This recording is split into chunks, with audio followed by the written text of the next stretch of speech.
and can't sing, I ain't really in my legs a thing. Now don't ask me what I think of you, I'm out now, give the answer that you want me to.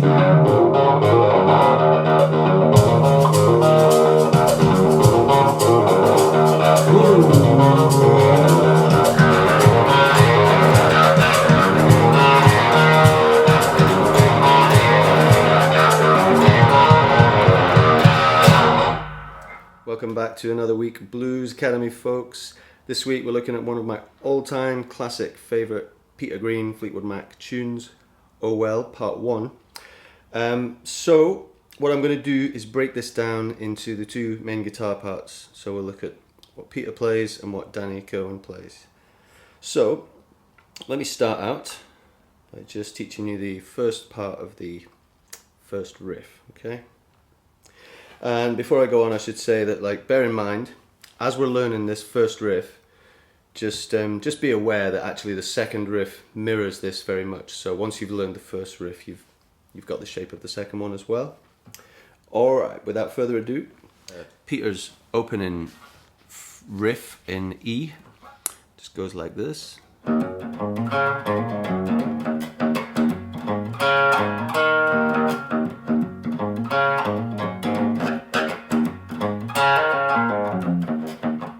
Okay, so the first phrase there, we're going to go hammer on pull off, and hammer on to the B, landing on the open D string. Coming back the way, we're going to hammer on pull off here. Okay, so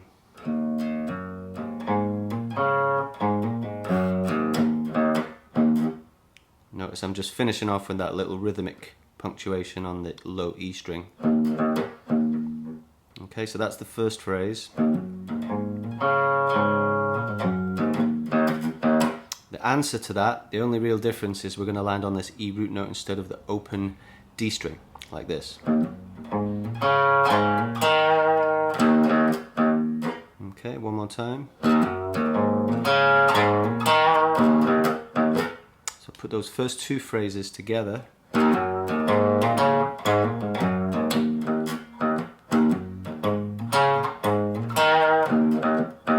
we're just going to play the first phrase again. And finish off with okay, so that last phrase.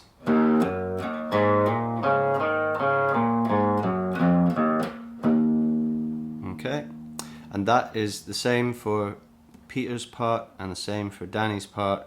They're just chorusing those. The only difference is Danny Cohen will sit out the first measure and then join him on the second one. So you just, if you're playing Danny's part, you just take a break, have yourself a little tequila, and then come in and join him on the unison on the second repeat. Okay, and then when we come out of that section, I'm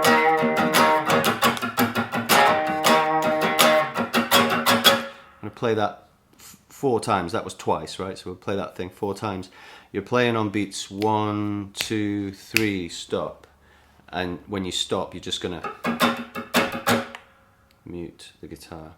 And that leaves space for the second guitar part, which I'll show you later. Okay, so once you've played that 4 times, you're going to go into this lovely heavy riff. Okay, so that's from D to E, G to E, D to E. So three moves. That's 1, 2, 3, 4. Okay, and that takes us up to the sort of chromatic pentatonic run to finish off.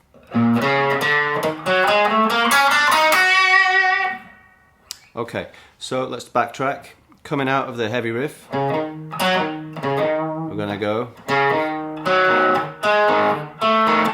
Okay, so we're gonna start off, and then we're gonna go G, E, A, B flat, and just check the timing of those notes.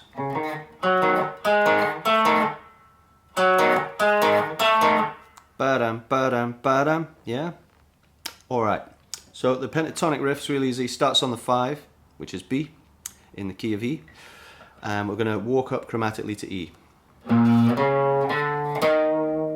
Okay, and then G to A.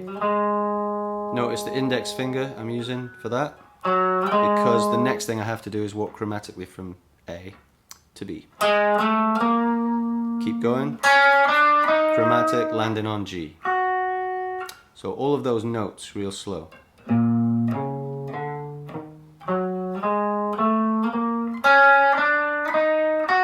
One more time. And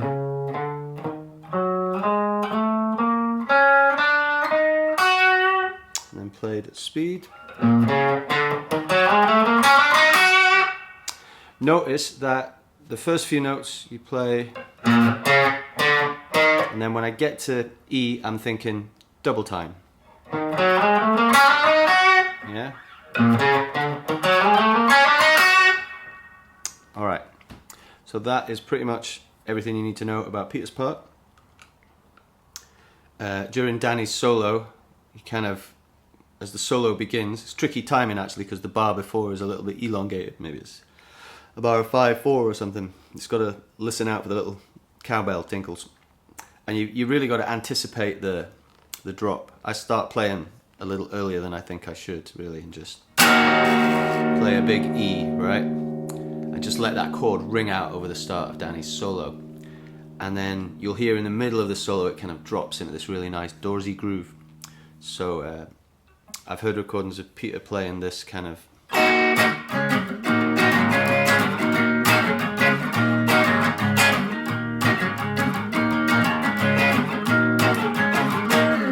just a nice little D to E minor, D major to E minor, like that.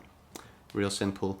Roll your volume off a little bit for that, and then when we come out of that section, it's another break, right?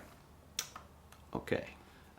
So without further ado, let's move on to Danny Cohen's part. So it's very similar to Peter's. For the first part of the low riff here, you're just going to stay out of the way. You sit the first one out and then you join him on the second. I'm sure there are some subtle variations in their playing, but what they're doing is basically playing the same riff in the same place and just creating a chorusing effect with the guitars. So when I recorded this on the backing track, all I did was I used the Telecaster for one and I used the red guitar for the other, so we have like a single coil and a humbucker sound. I also used, on one guitar I used the steel string, the Vertex steel string into the Nobles OD1, and then for the other guitar I used the Ultraphonics Vertex OD. So slightly different effects, slightly different guitars, just to show that difference, you know. Hopefully that works. So with Danny's part, we already know how to play Peter's thing, so it's really a case of you know, on the backing track, playing along with guitar 1, which we'll call Peter. And if you want to switch roles, obviously just mute the other channel. I'd advise trying to play both parts because they're both really good fun. Once we get through the first riff,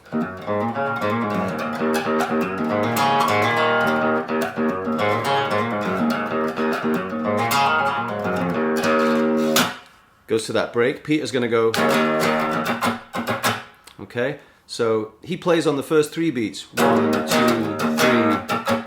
and then on 4 he's muting, right, between beats 3 and 4 or whatever, so that's when Danny comes in. So Danny's going to go,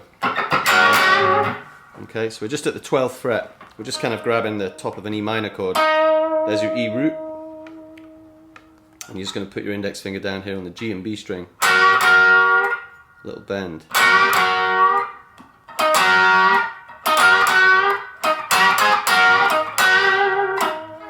Okay, so just fill that little gap with punctuations.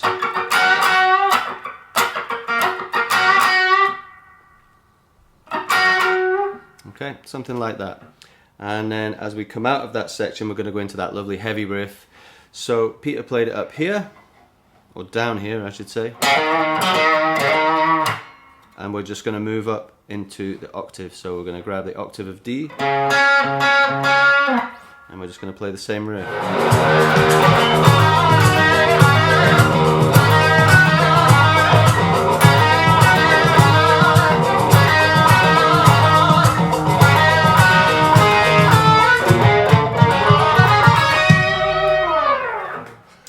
Okay, so we play that 4 times and then we go into the little ascending riff. So in Danny's position, it's played like this. Okay, so get your fingers in this shape. You can your E minor chord, you know, you're around that position. But you're going to have your middle finger on the G, your ring finger on the E, and your index behind. So we're going to go pinky, step up, and then you get yourself ready here on the A string, and we're going to go 10th fret. So we're stepping up, we're basically a 5th above this other part. It's a harmony part, this, right? So we're a 5th above. We're landing on B here, when Peter's guitar is going to land on E. So that's a 5th, right? So you're going to ascend like this.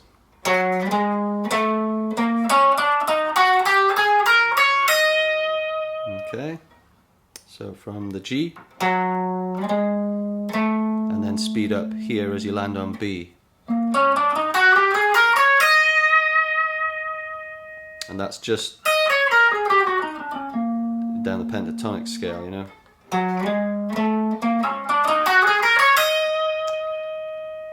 Let me make sure I played that right. Did I get confused? Did I play some extra notes? Maybe I did. Maybe I did. So here, you're going from the note of G, and then we're going chromatic from A to B, chromatic from D to E, and then just pentatonic. There. That's right.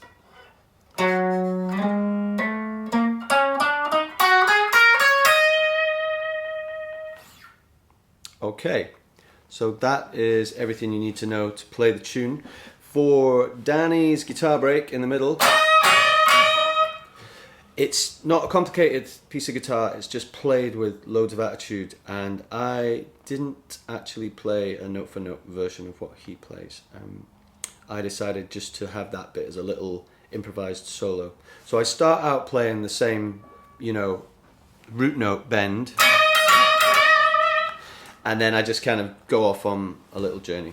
You've got a very short window of time there, and you're just playing over an E chord. So just try to make a statement with your opening phrase, and then you'll notice the solo, the backing track sort of dips into this beautiful Doorsy territory, especially with Peter's guitar doing this comping behind, you know.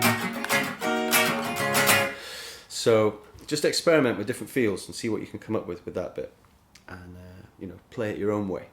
And with the rest of the track, just play those parts as tightly as you can, because there's not really any room for deviation there, because you've got these 2 guitars. It's really a 2 guitar piece, a show piece, you know, and you really want to just play those parts really tightly. They are perfect in their way. So have great fun with this. I really enjoyed recording this for you guys, and I hope you like the backing track. I hope you have fun playing it. Practice hard. See you next week. Cheers. Now when I talk to God, I know He'd understand. Stick by me, I'll be your guiding hand. Don't ask me what I think of you, I might not give the answer that you want me